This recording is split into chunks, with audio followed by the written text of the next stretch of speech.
very, very difficult. So Martha kuje hapa. Martha. Have you finished inviting them? Oh, no. You stand ahead. Have we apologized to them? Yeah, I apologize. You have? Yeah. Have you already? I'll do it again. I think we are not properly assembled. Can these things be shorter than they are? Well, They cannot be taller than us. That's okay. That's better. well done. Now, ladies and gentlemen, I hope you're all the same mind. You know everybody on this side. And once again, our apologies for keeping you. We had to accompany Jacom to go and say pole to the family, to Mama Eileen and the family. We found they are quite a big team. Today we are going to have our sister mother read our joint statement regarding the tragedy that is facing this country. So our sister mother. This is our statement on the tragic helicopter accident that claimed the life of General Francis Omondi Ogola, Chief of the Kenya Defence Forces, and 9 officers. Azimio la Umoja One Kenya Coalition joins all Kenyans and indeed the world in grieving the tragic loss of the Chief of Kenya Defence Forces, General Francis Omondi Ogola. The General passed on yesterday as a result of a tragic helicopter crash at Kaben-Chepturel boundary between Elgeyo Marakwet and West Pokot counties. General Ogola died in the course of duty alongside 9 other officers, Major George Benson Magondu, Brigadier Swale Said, Colonel Duncan Keitani, Lieutenant Colonel David Sawe, Captain Sora Mohammed, Captain Hilary Litali, Senior Sergeant John Kenyua Mureithi, Sergeant Cliffons Omondi, and Sergeant Rose Nyawera. This is devastating, not only to the country but more to their families. Fortunately, the brutal hand of death left behind 2 unidentified survivors whom we wish a speedy recovery. We also ask that they be secured and afforded the best treatment that we can afford. We will always remember General Ogola as a devout patriot and dedicated soldier to the Republic of Kenya from the day he graduated. He has been through multiple tours of duty and ultimately as the top soldier in Kenya, the Chief of Defence Forces, the CDF. He was revered by his colleagues at home and abroad.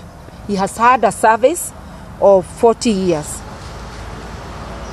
Kenya's 11th CDF was a focused visionary whose impact on our disciplined forces, indeed our nation, will be greatly missed. To General Ogola's family and the families of the other fallen soldiers, we offer our deepest condolences. At this most difficult moment, we stand with them and our prayers are with them. As Azimio, we are deeply concerned that the Kenya Defence Forces have had several other accidents in the last 12 months, including yesterday's tragic crash.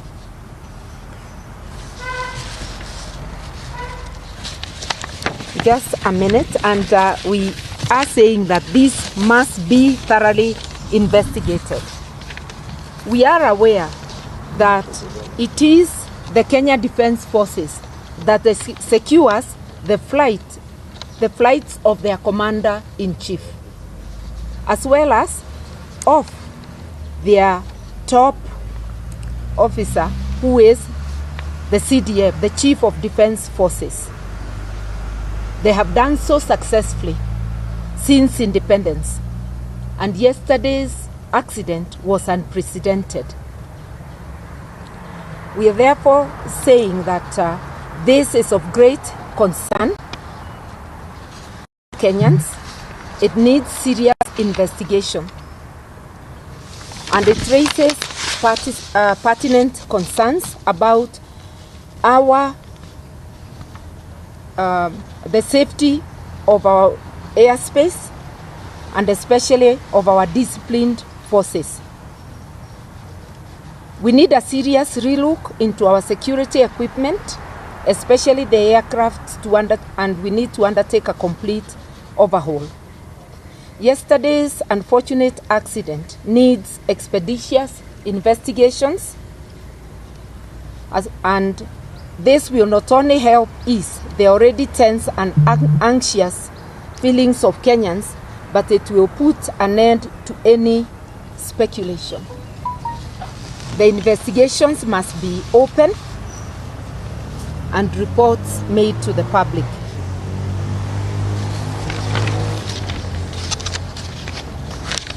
We also wish to ask the Ruto administration to consider the welfare of our disciplined forces and their families. And we suggest that in commemoration of General Ogola and the brave soldiers who died yesterday, and the countless unsung heroes, the Disciplined Forces Welfare Fund should be established as soon as possible to address the well-being of our disciplined forces. The questions Kenyans are asking, in conclusion, is whether it is routine for the Chief of Defense Forces to go and inspect construction of classrooms. Was this a plan within the military, or was it a directive? There are many questions which beg answers. Even the visual images of that accident, I don't want to say anything more that may prejudice investigations. They leave us with anxiety, and answers are needed as soon as possible.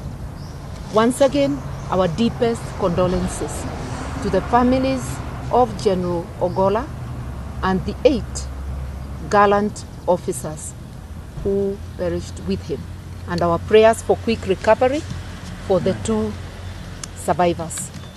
Yeah. Thank you. Thank you. This was not the one. You kept mixing. This was not